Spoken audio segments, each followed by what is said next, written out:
Records dictated where their pork went 99% of the time.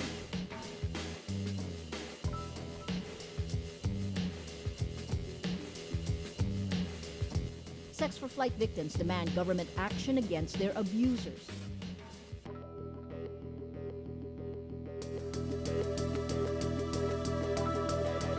And 2 Filipino women are arrested in Hong Kong for smuggling drugs worth $1.4 million.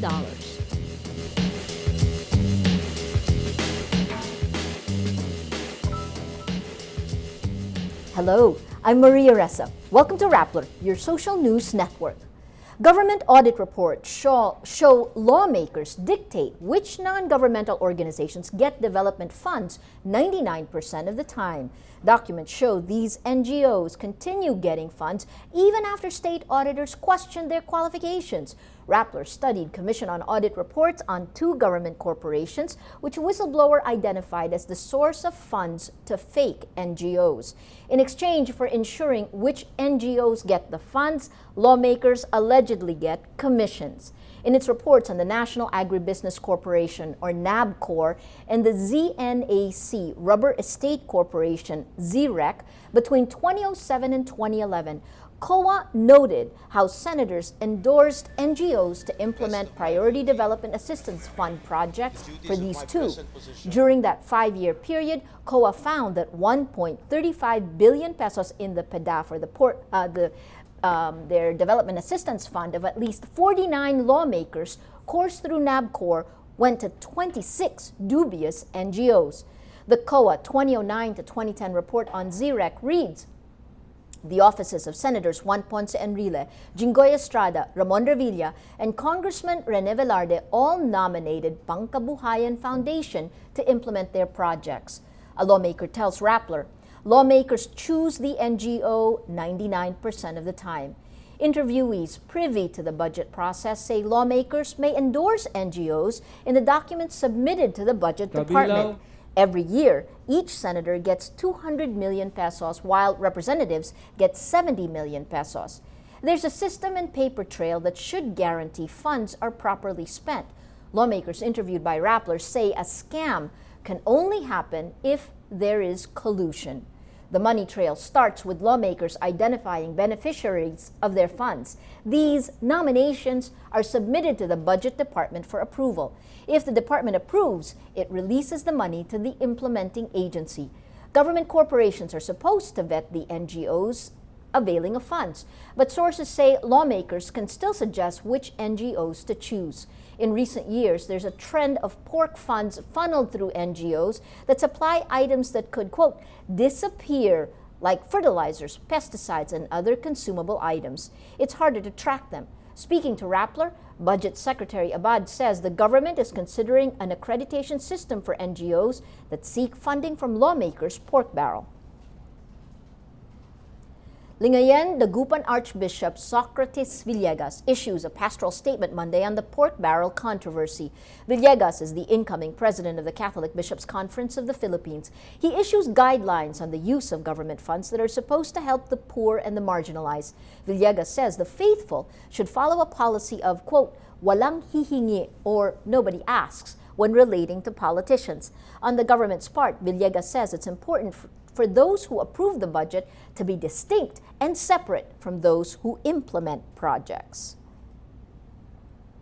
Senate Finance Committee Chairman Chis Escudero wants the Senate to investigate the alleged padrino or patronage system in the Bureau of Customs following statements from customs officials that politicians increase corruption in the agency.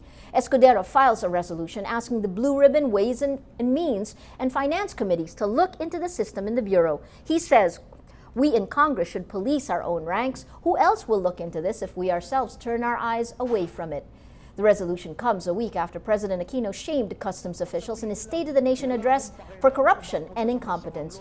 Without naming names, Customs Chief Rufy Biazon says corrupt employees are emboldened with their illegal activities because of political backers. He says, we've come across situations where the corrupt ones have the audacity because they know some people are backing them up.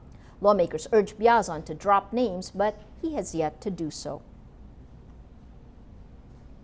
Senator Sonny Trillanes raises questions about the proposed Senate probe into the patronage system in the Bureau of Customs. In an interview Tuesday, Trillanes says President Aquino already knows the politicians backing corrupt customs employees. Trillanes refuses to name the senator supposedly involved. He says if the probe's objective is to find the problem, Malacanang lawmakers already know what it is. The senator adds, if we investigate to find out what the problem is, who are we kidding? I know who the padrinos are. President Aquino also knows the patrons. So what is this for?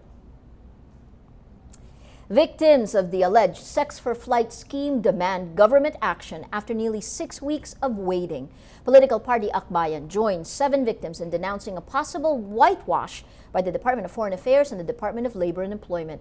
Akbayan's representatives in the House, Walden Bello and Ibarra Gutierrez, launched a congressional investigation Tuesday. One of the victims says they plan to file criminal and administrative charges against the suspects. Hindi po na napapatawag ng parusa si Mr. Tony Villafuerte po. Sana lang po, huwag lang pong bigyan ng ibang ahensya na ipagtanggol po si Mr. Tony Villafuerte. Babae din po kayo. Sana nararamdaman hindi po ang nararamdaman namin. Marami pa pong maaharas na babae. The Sex for Flight scheme involves sexually abusing overseas Filipino workers in exchange for repatriation, as disclosed by Bello last June 18th. On Tuesday, Bello hits the DFA and the Department of Labor and Employment for failing to prosecute and impose disciplinary sanctions on the suspects. Bello says Foreign Secretary Albert Del Rosario promised to recommend action against the 13 individuals tagged in the scheme. But Del Rosario reportedly told Bello the department is, quote, studying the legal implications of the proposed actions. Bello says DFA and the Department of Labor should show they're, quote, serious and hold their people accountable. The DOLE and DFA must realize that they cannot get away with stalling in the investigation and prosecution of the criminals in their ranks. The public will not allow this. In a statement, DFA spokesman Raul Hernandez says only 2 of the 13 accused individuals come from the DFA. The remaining 11 are from the Labor Department. Hernandez says the Department of Labor is conducting its own investigation. 2 Filipino women are arrested in Hong Kong for alleged possession of 14.5 kilograms of methamphetamine worth 60 million pesos or $1.4 million. The Philippine Department of Foreign Affairs says the women were arrested Sunday at Hong Kong's airport on their way to Clark Airport in Pampanga. Airport authorities discovered the drugs concealed inside false compartments of 3 suitcases. Under Hong Kong law, trafficking drugs carries a maximum sentence of life imprisonment and a fine of 5 million Hong Kong dollars. Pope Francis is eyeing a visit to the Philippines, the world's 3rd biggest Catholic nation, the largest Catholic nation in Asia. Vatican watcher John Allen quotes Pope Francis as saying he's considering an Asian trip that his predecessor, Pope Benedict XVI, did not accomplish. Francis says this on board a plane on his way back to Vatican City, coming from World Youth Day celebrations in Rio de Janeiro, Brazil. Francis says, I think a trip to Asia can be done. Maybe Sri Lanka, maybe the Philippines. In a chat with journalists who flew back to Rome with him, Francis also reaches out to gays, saying it's not his place to judge them. He adds, if someone is gay and seeks the Lord with goodwill, who am I to judge?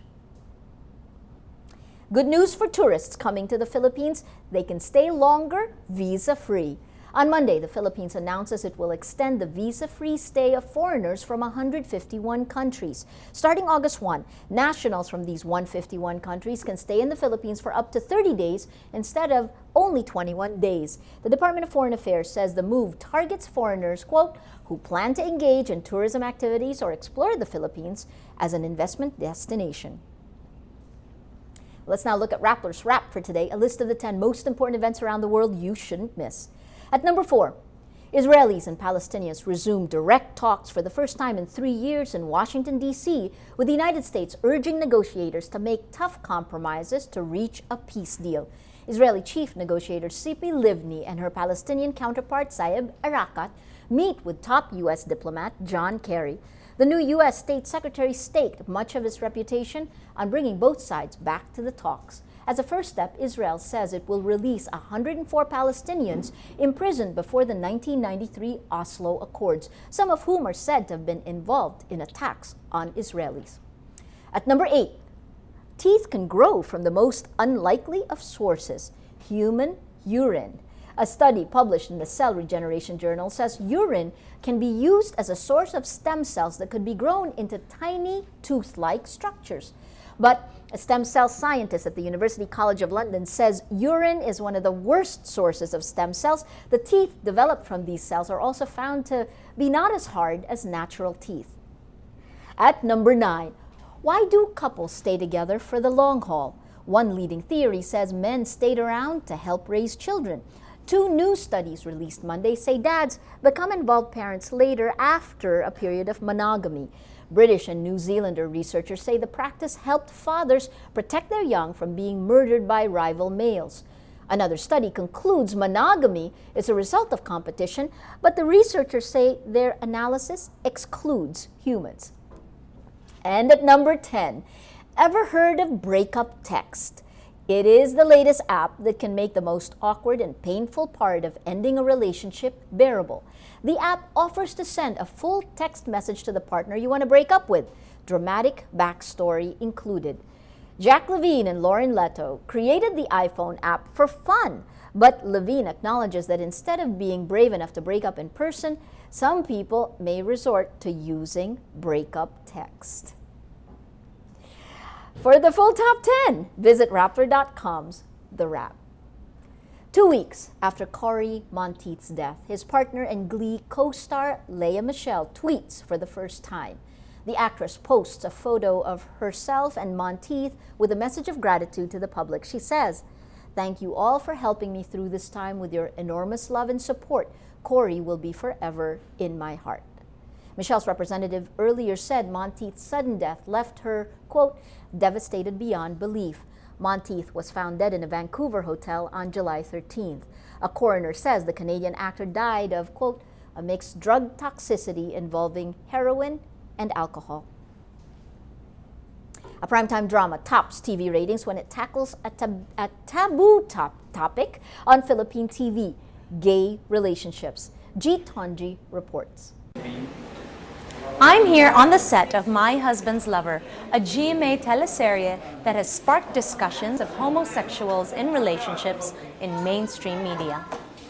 The teleserye gains momentum in the ratings because of its controversial content, prompting even Catholic bishops to react. It has never been done on Philippine TV before, having a gay relationship as the main storyline. Director Dominic Zapata says it's challenging. And this is a new story to tell for me, so it's gonna flex some new muscle on my part. Tapos, then I realized, yeah, there will be limitations. Why should I focus on the limitations when if this hasn't been done on television, then there's so much more opportunities than there are limitations. So why should I focus on the limitations? Zapata says directing it is like walking a tightrope. He says there are no hard and fast rules when showing how 2 men love each other.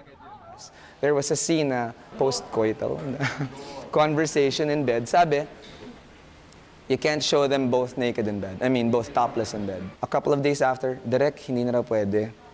We can't insinuate that they made love. So I had to reshoot that scene. Newcomer Tom Rodriguez, who plays Vincent the husband, says he was scared at first. He appreciates how it departs from the hysterics of telenovelas. We keep it truthful. We keep it basic. We don't try to make it over the top, or we don't try to include things like kidnapping, shootings, violence, and stuff like that. We try to just portray something that would happen in real life. So I think that's the most groundbreaking part, is that even the heavy scenes, no one has to be hysterical or no one has to go, rah. Actor Dennis Trillo, who plays Eric the gay lover, says he hopes it sets a standard on local TV. Sana lang talaga masundan pa ng maraming ma-open pa ng iba't ibang klaseng themes at magkaroon sila ng iba't ibang ideas, dahil nakakasawa na makanood minsan ng, kasi mula bata pala ako, matagal na nakakapanood ng mga shows na pare-pareho lang yung plot. Sana ito na yung start para magkaroon na ng revolution sa TV and cinema industry. Trillo was offered the role of the unfaithful spouse but wanted something different. He considers the treatment of the love scenes key to the show's success. Oh, medyo in between sa Jade and the Pearl of Heartbreak. I'll just call you back. My Husband's Lover from GMA is definitely groundbreaking because it conditions an audience to expect more innovative television content. And hopefully, this will pave the way for more thought-provoking material that you'll see on television that will tackle issues of social relevance. This is Gitanji, Rappler Manila. Every story on Rappler has a mood meter which gives you 8 emotions to choose from. Click how you feel and your vote comes down to the mood navigator that's in the middle of the front page. It crowdsources the mood of the day. It also gives you the top 10 stories that have affected our readers the most. If you take a look, these 10 stories have affected them emotionally. They've gotten the most number of votes on their mood meter. If you look at it right now, the pork barrel is a real issue that makes people angry. Pork barrel queen parties with Solons. These are pictures with lawmakers. You have 90% angry, 3% annoyed, 2% sad. And then the story that's gotten the most number of votes, Napoles' daughter blogs about lavish lifestyle, is 6% annoyed, 84% angry. Finally, another story that's also gotten a lot of angry votes, 69% angry on the first stone. This is a piece by Pat Evangelista on the second day of oral arguments in the Supreme Court against the RH law. These three smack in the middle. Today, it's a red day. Most people are angry. Well, that's Rappler's Newscast for today, Tuesday, July 30th, 2013. It is near the end of the month. Visit Rappler.com and watch our newscast Monday to Friday. Tell us how you feel on our mood meter and help us crowdsource the mood of the day. I'm Maria Ressa. As we say at Rappler, tomorrow begins today.